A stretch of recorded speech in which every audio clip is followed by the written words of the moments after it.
Suara Pembaharuan Indonesia Televisi. Presiden Prabowo buka impor hasil tani. Petani siap gugat Presiden.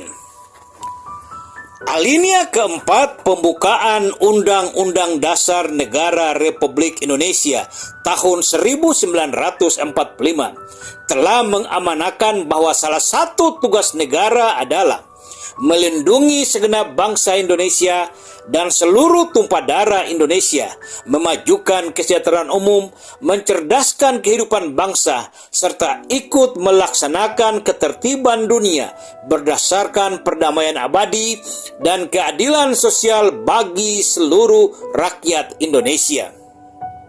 Dalam bidang pertanian, implementasi pelaksanaan alinea keempat pembukaan Undang-Undang Dasar ini telah dituangkan dalam berbagai kebijakan melalui undang-undang, di antaranya Undang-Undang Nomor 11 Tahun 2013 tentang Perlindungan dan Pemberdayaan Petani telah mengatur impor komoditas pertani, penetapan tarif biaya masuk, standar mutu dan keamanan pangan Indonesia, dan Undang-Undang Nomor 39 Tahun 2014 tentang perkebunan yang mengatur impor benih tanaman pangan.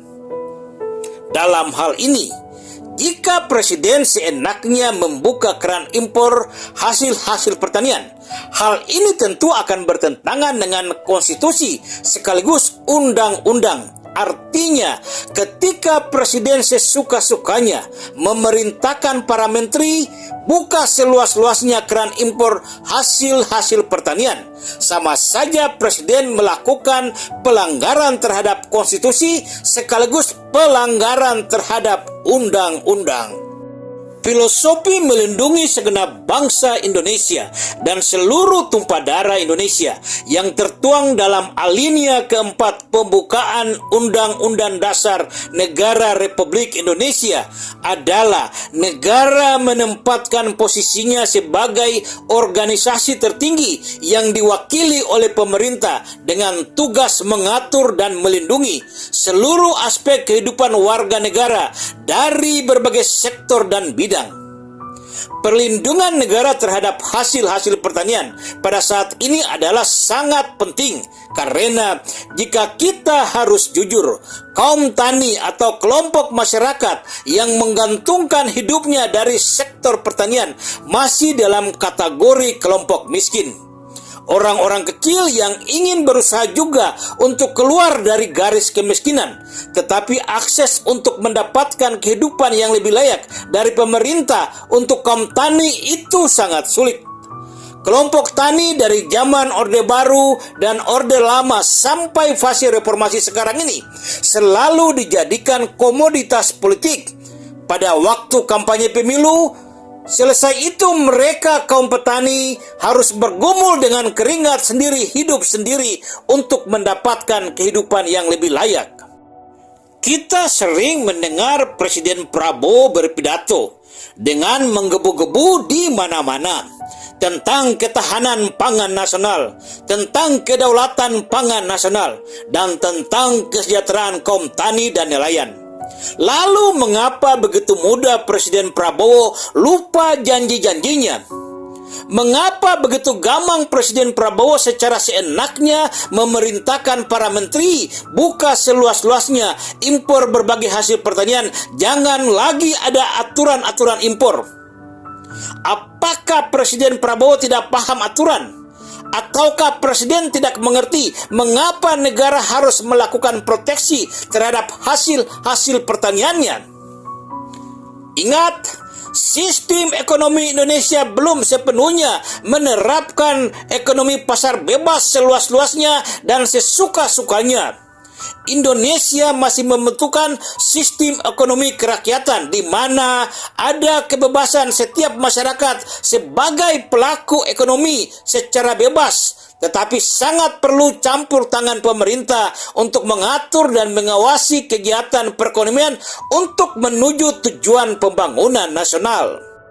Kita dapat membayangkan, andaikan saja pemerintahan Presiden Prabowo buka seluas-luasnya keran impor hasil-hasil pertanian.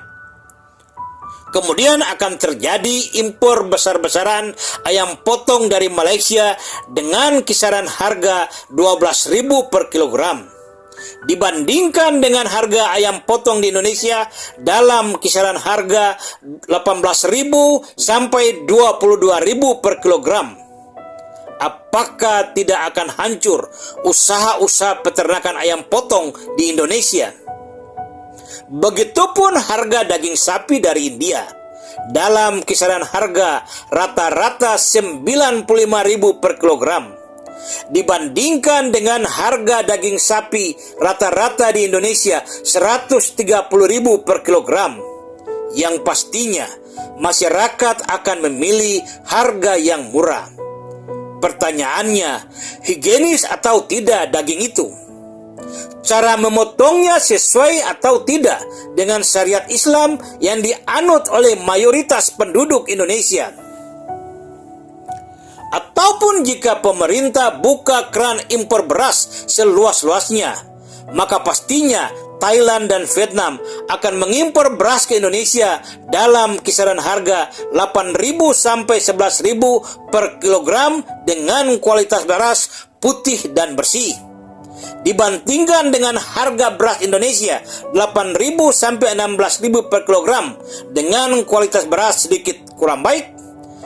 Dan yang akan terjadi, beras petani Indonesia kalah bersaing.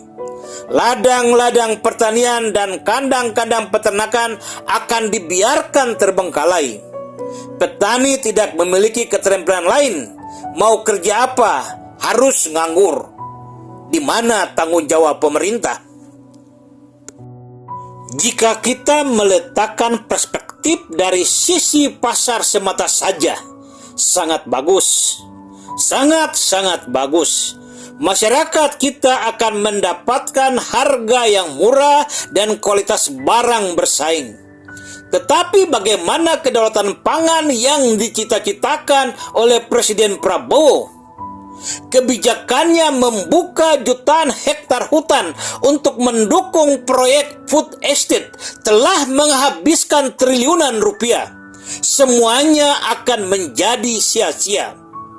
Faktanya sekarang, Presiden Prabowo yang memulai dan sekarang juga Presiden Prabowo yang memiliki keinginan untuk menghancurkan apa yang telah dibangunnya sendiri. Artinya, ada yang tidak beres dengan cara berpikir pemerintah.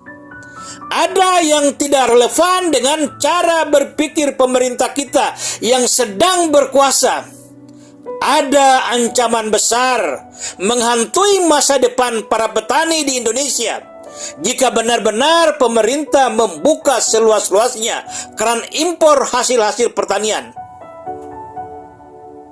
Hingga sangat wajar jika koordinator koalisi masyarakat sipil untuk petani dan nelayan Indonesia, Abdul Rahman, mengatakan sangat disayangkan jika pemerintah benar-benar kalap dan membuka seluas-luasnya keran impor hasil pertanian. Ini kebijakan tidak pro terhadap petani Indonesia, tidak mempedulikan nasib petani Indonesia. Menurut Abdul Rahman, ingat, sistem ekonomi kita tidak hanya sistem ekonomi pasar, tapi ada kombinasi dengan sistem ekonomi kerakyatan. Semua kebijakan negara harus memperhatikan nasib rakyat. Rahman mengancam jika pemerintah berani melakukan impor seluas-luasnya, kami akan konsolidasi dengan nelayan dan petani, segera melakukan gugatan ke Mahkamah Konstitusi karena pemerintah dianggap melanggar konstitusi, tidak melakukan perlindungan terhadap rakyatnya sendiri.